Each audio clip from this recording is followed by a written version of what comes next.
दुनिया का पहला अलार्म क्लॉक। ये वीडियो काफी इंफॉर्मेटिव होने वाला है, लास्ट तक देखना। जो दुनिया का पहला अलार्म क्लॉक था वह एक टाइम में बजता था और आप इसे चेंज नहीं कर सकते थे। ये 4 AM पर बजता था। ये 1787 में बनाया गया था। पर ये 4 बजे ही क्यों बजता था? पर ये 4 बजे ऐसा क्या था कि ये 4 बजे ही बजता था? इसे बनाने वाला एक धार्मिक व्यक्ति था। वह सुबह उठकर डेली प्रार्थना करता था, इसलिए उसे एक ऐसा डिवाइस चाहिए था जो उसे करेक्ट टाइम पे यानी 4 बजे उठा सके। Getting highest score in a test that you cheated. Then teacher says you're gonna represent school at quiz competition. Normally humans की आंखों का झपकाने का रेट 15 से 20 पर मिनट होता है। एक बार चेक करने का प्रयास करें। इसी तरह जब हम किसी स्क्रीन के सामने होते हैं तो हमारी आंखों का ब्लिंक रेट घटकर आधा हो जाता है, यानी 7 ब्लिंक पर मिनट। इससे आपकी आंखें इफेक्ट होंगी और हेडेक और आंखें सूखी होंगी। इसलिए जब भी आप किसी स्क्रीन को देख रहे हैं 15 से 20 मिनट बाद अपनी आंखों को क्लोज करना चाहिए और किसी दूर की चीज को देखना चाहिए। इसे 20-20-20 रूल कहते हैं। हर 20 मिनट बाद 20 सेकंड तक किसी 20 फीट दूर चीज को देखना चाहिए। Teacher, did you copy each other's homework? Me and my friends. No, of course not.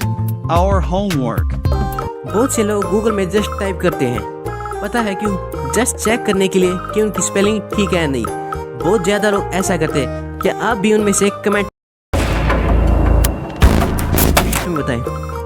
Me at school. 1 hour at school equals 5 hours at home.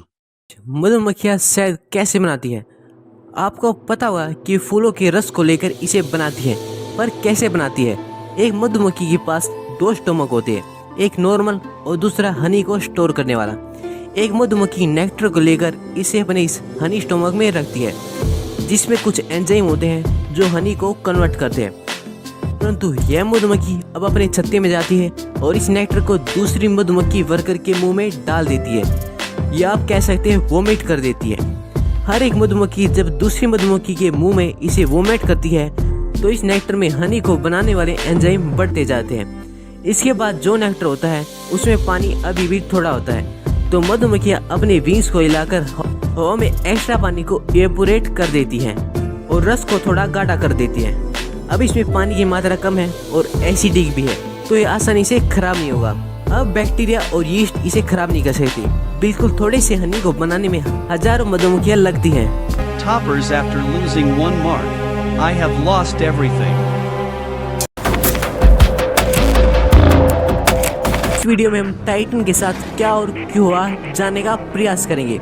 मैं आपको बिल्कुल इजी वे में एक्सप्लेन करने वाला हूँ कि ये कैसे हुआ। कुछ दिनों पहले 5 लोग टाइटैनिक शिप जो समुद्र में डूब चुकी है उसे देखने के लिए गए थे। वे जिसमें समुद्र के अंदर गए थे वह एक सबमर्सिबल थी, न कि कोई सबमरीन। इन दोनों में काफी डिफरेंस होता है। जो सबमर्सिबल होती है उसे एक शिप में पहले ट्रांसपोर्ट किया जाता है, फिर उसे वहाँ से पानी में डाला जाता है। पानी में भी वो एक राफ्ट जैसी प्लेटफॉर्म पे होती है, फिर उससे अलग होकर नीचे जाती है। जबकि सबमरीन में ऐसा नहीं होता है। इसको ऐसे कोई इक्विपमेंट की नीड नहीं होती है। सबमरीन बहुत ज्यादा लंबे समय तक रहने के लिए बनी होती है। ओशियन गेट एक कंपनी है, उसका एक सबमर्सिबल है टाइटैन, जो टाइटैनिक शिप को देखने के लिए ये कंपनी उसे यूज करती है।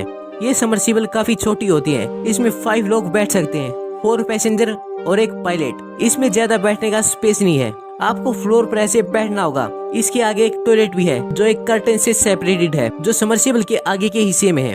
इस सबमर्सिबल को कंट्रोल करने के लिए एक जॉयस्टिक होती है जो कि एक गेम कंट्रोलर की तरह होती है। इस सबमर्सिबल के बैग में ऑक्सीजन प्रोवाइड करने के लिए एक सिस्टम है जो 96 आवर प्लस तक ऑक्सीजन दे सकता है कंपनी के अनुसार। जो इसके आगे के हिस्सा होता है वह टाइटेनियम से बना होता है और इसकी बॉडी कार्बन फाइबर से बनी होती है। अब देखते हैं कि सबमर्सिबल कैसे समुद्र में गया। सबसे पहले एक शिप इस सबमर्सिबल को समुद्र में ले जाती है, जिसमें सबमर्सिबल होती है। फिर इसे शिप से उतार दिया जाता है। इसके नीचे एक रैंप जैसा एक स्ट्रक्चर होता है। कुछ डेप्थ में जाने के बाद ये सबमर्सिबल रैंप से अलग हो जाती है। फिर इसका पायलट इसे जॉयस्टिक से मूव करता है। 18 जून को 9:30 बजे इसे समुद्र में उतारा गया। इसमें कम्युनिकेशन टेक्स्ट की फॉर्म में होता है, पर 3-4 आवर बाद इसने सिग्नल देना बंद कर दिया। 4:30 बजे वापस आने का प्लान था। 7 बजे के करीब मदरशिप ने यूएसए कोस्टल गार्ड से हेल्प मांगी। इस सबमर्सिबल में गैस चैम्बर होता है जो अंदर के सबमर्सिबल पे प्रेशर लगाता है। इसमें हाई प्रेशर गैसेज होती है, जबकि बाहर से समुद्र प्रेशर लगाता है, इसलिए बैलेंस हो जाता है। यदि अंदर ही प्रेशर कम हो जाए तो बाहर से समुद्र के पानी का प्रेशर इसे पिचका देगा, जिससे इसमें इम्प्लोजन हो जाएगा। इसे बनाने के लिए कार्बन फाइबर का प्रयोग किया गया था, जो शायद इतने प्रेशर के लिए ज्यादा ठीक नहीं है। कार्बन फाइबर के यूज के लिए अभी भी रिसर्च चल ही रही है। इस सबमर्सिबल में जो लोग बैठे थे वे बहुत रिच थे।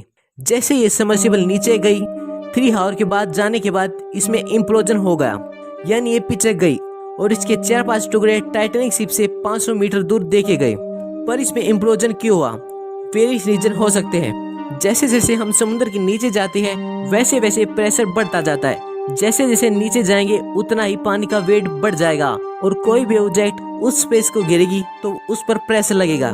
तो इतने प्रेशर को झेलने के लिए एक स्ट्रॉन्ग ऑब्जेक्ट चाहिए, कोई एक क्रैक और खेल खत्म। इसमें जेम्स कैमरून का कहना है कि वे 33 बार टाइटैनिक शिप को देखकर आ चुके हैं, इसे भी डेप्थ तक जा चुके हैं। ये सबमर्सिबल थोड़ा गुड क्वालिटी का नहीं होगा, इसी कारण इसमें इम्प्लोजन हो गया। पर इस टाइटैनिक शिप को बाहर क्यों नहीं निकाला जाता और इसे कहीं पर रख दे ताकि सब इसे देख सके। एक्चुअली इतने सालों से ये समुद्र में है और वो एक आइसबर्ग से टकराकर टूट गई थी, तो ये काफी वीक हो चुकी है। इसे निकालने का प्रयास किया गया तो ये जो जैसी दिख रही है वैसी भी नहीं दिखेगी। कैसे एक AI ने उसे कंट्रोल करने वाले को भी मार दिया। Me after using my full internet data. क्या मधुमक्खियां बोल सकती है? ह्यूमंस बोलकर अपनी बातों को दूसरे व्यक्ति को समझाते हैं, पर मधुमक्खियों में ऐसा नहीं होता है। तो मधुमक्खियां कैसे अपनी बातों को दूसरी मधुमक्खियों तक पहुंचाती है? मधुमक्खियां अपनी बातों को अपने एक पर्टिकुलर मूवमेंट या वैगल डांस से अपनी बातों को दूसरी मधुमक्खियों तक पहुंचाती है। जब कोई नेक्टर का सोर्स नजदीक होता है तो मधुमक्खियां सर्कुलर पाथ में डांस करती हुई घूमती है, अराउंड 165 फीट। यदि फूड इससे ज्यादा दूर है तो मधुमक्खियां वैगल डांस में उन्हें बताती हैं। जिस डायरेक्शन में फूड है मधुमक्खियां उसी के एंगल के अनुसार वैगल करती हैं। इससे बताते हैं कि किस डायरेक्शन में जाना है। सन के रिलेटिव में मधुमक्खियों को इस वैगलिंग में जितना टाइम लगेगा नेक्टर उतना ही दूर है। जैसे 1 second is equal to 1 kilometre दूर है, 2 second is equal to 2 kilometre दूर है। जितनी ज्यादा वैगलिंग उतना ज्यादा अच्छा फूड। म्यूजिक का प्लांट पर कैसे प्रभाव पड़ता है वो शेयर।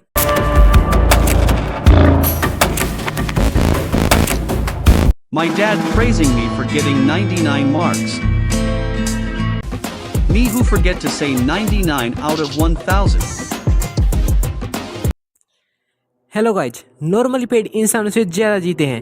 क्या आप सबसे पुराने ट्री के बारे में जानते हैं? हमारी अर्थ के सबसे ओल्डेस्ट ट्री के बारे में। ये है ग्रेट बेसिन ब्रिस्टलकॉन पाइन। हमारे ग्रह पे सबसे ओल्डेस्ट जीवित चीजों में से एक है। ये 5000 साल पुराना है, यानी आप कह सकते हैं कि हड़प्पा सभ्यता के समय का है।